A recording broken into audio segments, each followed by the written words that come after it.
দেখছেন চেতনা.টিভি। দীর্ঘ 16 বছর পর চাঁদপুরের কচুয়ায় বিএনপির বিশাল জনসভা।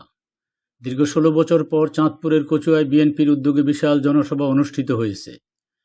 ডক্টর আনম ও এহসানুল হক মিলনের আগমনে হাজার হাজার নেতাকর্মীর উপস্থিতিতে হযরত শাহ নেমত শাহ উচ্চ বিদ্যালয় মাঠ কানায় কানায় পূর্ণ হয়ে যায়। 31 আগস্ট শনিবার বিকেলে উপজেলা ও পৌর বিএনপি এবং সহযোগী সংগঠনের আয়োজনে পৌরসভার হযরত শাহ নেমত শাহ উচ্চ বিদ্যালয় মাঠে জনসভায় প্রধান অতিথির বক্তব্য রাখেন সাবেক শিক্ষা প্রতিমন্ত্রী ও সাবেক দুবারের এমপি ডক্টর আনম ও এহসানুল হক মিলন।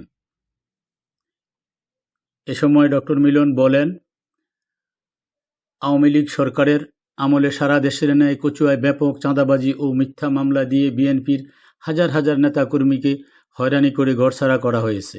আমাদের বহু নেতাকর্মী মারা গেছে। সময় বাবার জানাজায় অংশগ্রহণ করতে দেয়া হয়নি। কচুয়ায় শান্তির বাতাস বইছে। কচুয়ার বিএনপিতে কোনো চাঁদাবাজের স্থান নেই। 5 আগস্ট ছাত্র জনতার বিপ্লবের মাধ্যমে আওয়ামী লীগ সরকারের পতন হয়েছে। আগামী নির্বাচনে আমাদের জয়ের লক্ষ্য নিয়ে সবাই এক হয়ে কাজ করতে হবে।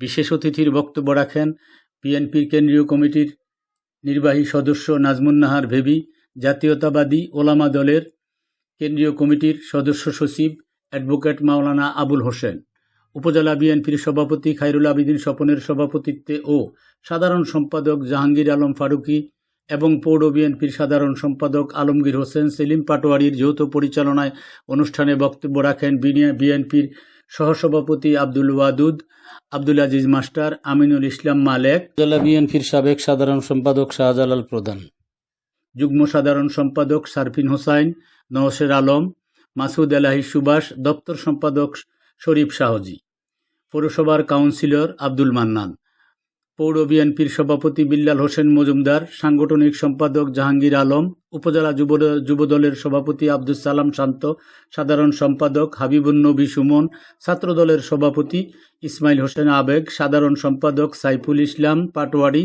পৌর ছাত্রদলের সভাপতি জাহিদুল ইসলাম শরীফ, সাধারণ সম্পাদক মহিন।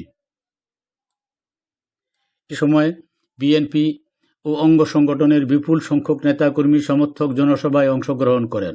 চাঁদপুরের কচুয়া থেকে সঞ্জীব ভৌমিক ও তথ্য ভিডিও চিত্রে চেতনা টিভি।